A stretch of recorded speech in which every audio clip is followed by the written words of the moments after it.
Sur les 3 mois de l'été 2009, juillet, août et septembre, donc sur le 3e trimestre 2009, la reprise a été constatée, c'est indéniable, mais elle est très différenciée en fonction des périmètres géographiques.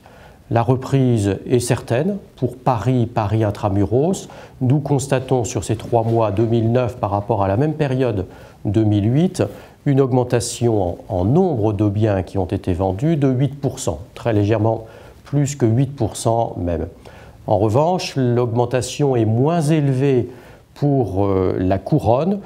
Elle est même en diminution en première couronne et en augmentation de 3% à peu près avec la grande couronne, les chiffres s'équilibrant. Et globalement, pour l'Île-de-France dans son ensemble, l'été 2009 par rapport à l'été 2008 a connu une très légère hausse du nombre de mutations de 1,8%.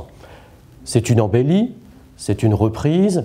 Néanmoins, il faut relativiser parce que par rapport à la même période, non plus de 2008 mais de 2007, les chiffres sont en très net retrait en 2009 par rapport à 2007. Le marché est également différencié en fonction des biens.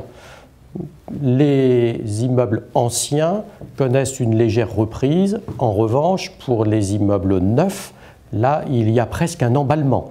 Mais il y a un emballement parce qu'en 2008, on ne construisait pas sur cette même période. C'est la raison pour laquelle, sur les 3 mois de l'été 2009, nous constatons des augmentations de 40% par rapport à la même période de 2008. D'autre part, il faut distinguer en fonction de la nature des biens, la reprise n'étant pas nécessairement la même en matière de volume pour les appartements et pour les maisons continuant à être moins prisées que les appartements et ne bénéficiant pas de la même embellie.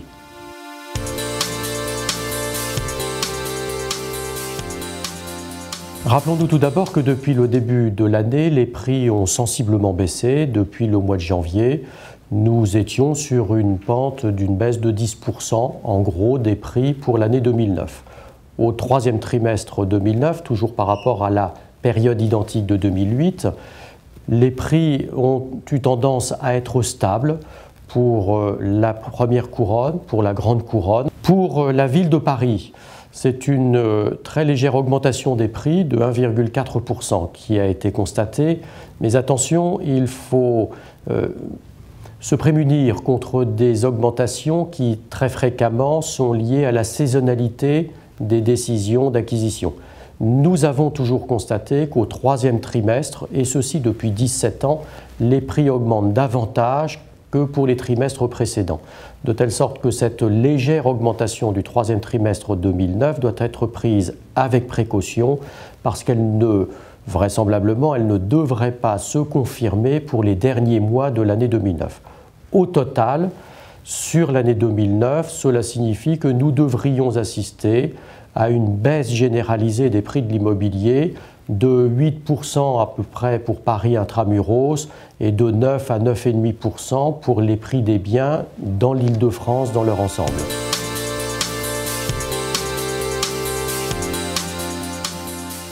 La question évidemment que l'on peut se poser très légitimement, est-il temps d'acheter de nouveau? Est-ce que les prix permettent, parce qu'ils ne baisseraient plus, de se repositionner sur le secteur de l'immobilier?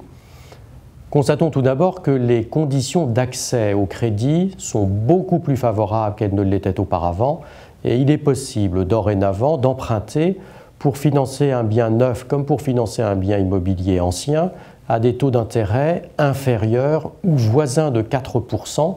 Les prêts qui sont consentis sur des durées très longues, 25 ans, sont redescendus en dessous de 4%, un taux que nous ne connaissions pas auparavant. Les conditions d'accès au crédit se sont donc libéralisées, de même qu'il est plus facile aujourd'hui d'obtenir des crédits qui permettent tout à la fois d'acheter en attendant d'avoir vendu son propre appartement. Non seulement les taux d'intérêt ont fortement diminué, mais depuis août 2007, la loi TEPA, dont on parle régulièrement, accorde des avantages fiscaux sous forme de déductibilité des intérêts d'emprunt lorsqu'une personne achète sa résidence principale. Ce qui signifie que en cumulant le faible niveau des taux d'intérêt et cet avantage fiscal, les conditions financières aujourd'hui pour emprunter sont tout à fait avantageuses pour ne pas hésiter à faire une acquisition immobilière. Les conditions sont donc plus favorables. De même que les pouvoirs publics, il faut le constater, ont eu une politique de soutien à l'immobilier et tout particulièrement à la construction. C'est ce qui explique le succès des programmes qui sont entrepris aujourd'hui en Île-de-France, qui connaissent un véritable plébiscite. Les mesures fiscales ont été dictées, l'amendement Sellier par exemple, pour permettre à des investisseurs de réaliser dans des conditions fiscales préférentielles des acquisitions de biens qui ensuite sont mis en location. Il faut également citer le prêt à taux zéro qui soutient la demande, le doublement du prêt à taux zéro et certaines mesures de réorientation de ces mesures fiscales en faveur de l'immobilier neuf conforme aux normes environnementales. Incontestablement, aujourd'hui, les mesures ont été créées pour inciter les Français à acquérir des biens immobiliers. Est-ce que c'est suffisant pour acheter? Sans doute pas. Il faut naturellement identifier son besoin. S'agit-il de se loger? S'agit-il au contraire de faire un investissement? Et si l'on interroge les Français, les sondages confirment que majoritairement, les Français recherchent les biens immobiliers pour faire des investissements comme étant une valeur refuge, contrairement à d'autres placements qui peuvent apparaître beaucoup plus hasardeux. 62 à 63% encore dernièrement des Français rappelaient que l'investissement privilégié pour eux, c'est l'investissement immobilier. Il n'empêche, la situation actuelle reste une période, peut-être pas de crise, mais une période d'incertitude. Il ne faut donc pas hésiter à être sélectif dans les choix, aussi bien des immeubles neufs que des immeubles anciens. Prendre en considération les qualités intrinsèques de l'appartement ou de la maison, ne pas oublier de regarder son environnement. Cette maison se trouve-t-elle à proximité des transports en commun, par exemple? Dispose-t-elle à proximité des écoles qui permettent d'être agréable dans sa résidence?